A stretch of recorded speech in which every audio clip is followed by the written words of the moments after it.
সালে যখন সুপুলের বাঁধ কেটেছিল ওই দিনের ঘটনা আপনাকে শুনিয়ে যায়।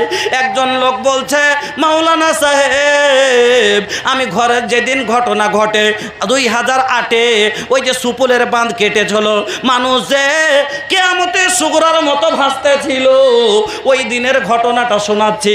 একজন লোক বলছে, মাওলানা সাহেব, আমার মাত্র 2টা ছেলে, আর ছেলে পিলে হয়নি, অপারেশন করে 2টা বাচ্চা হয়েছে। একটা হলো আমার কলেজার টুকরা, একটা হলো আমার নয়নের মণি। বাচ্চা আমাকে ছাড়া ঘুমাই না, আমিও বাচ্চা ছাড়া থাকতে পারি না। যেই দিন বাঁধ কাটে আমি 2 বাচ্চা 2 5 নিয়ে শুয়েছিলাম, হঠাৎ করে দেখি পিঠের তলায় পানি। আমি উঠে গেলাম, 2 বাচ্চাকে হাত ধরে নিয়ে স্ত্রীকে ডাক দিয়েছি, তাড়াতাড়ি বের হও, মনে হয় বাঁধ কেটে গেছে। আল্লাহ রে আল্লাহ, মাওলানা সাহেব, আমি 2 বাচ্চা নিয়ে পালাতে শুরু করলাম রোডে রোডে। আমি বাচ্চা নিয়ে আগে আগে পালাই, পানি আমার পিছনে পিছনে ধাওয়া করে। দেখতে দেখতে হাঁটু হয়ে গেল, দেখতে দেখতে কোমর পর্যন্ত হয়ে গেল, দেখতে দেখতে আমার বুক পর্যন্ত পানি হয়ে গেল। আমি বাচ্চাটাকে আর হাঁটতে পারে না, আমি 2টা বাচ্চাকে আমার ঘাড়ের ওপরে তুলে নিলাম।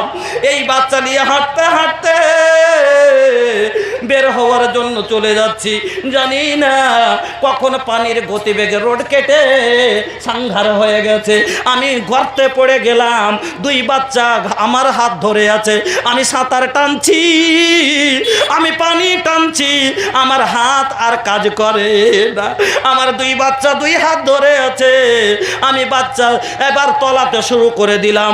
আমি বাচ্চা 2টির চাপে নিচে ঢুকতে লেগেছি, আমার লাখের মধ্যে পানি ঢুকতে লেগেছে, আমার সহ্য আর হয় না। আমি বাচ্চা 2টোকে ছিঁড়ে ফেলতে শুরু করলাম।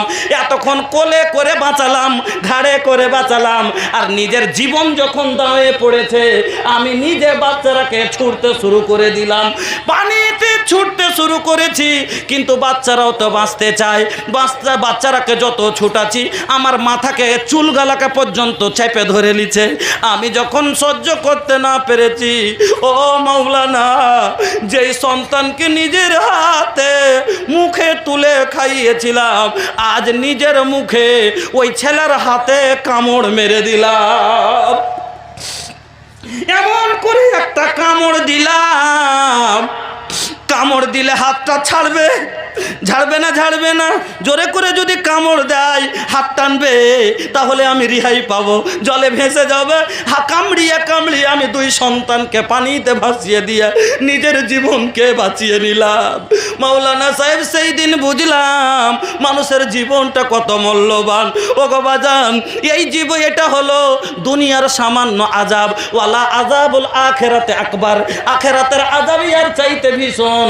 লাউ কানু ইয়ালামুন, যদি আপনারা বুঝে নিতেন, তবে ওই কিয়ামতের দিন থেকে বাঁচার জন্য, ও বাজান আমার, আজকে নবীজি আমার বলেছেন, তোমরা ওই ভীষণ জাহান্নাম থেকে বাঁচার জন্য ইত্তাকুন নারা ওয়ালাউ বিশিক্কি তামরাতিন, তোমার কাছে যদি একটা খাজুরের টুকরা থাকে, সেটাই সাদকা করে জাহান্নাম থেকে বাঁচো।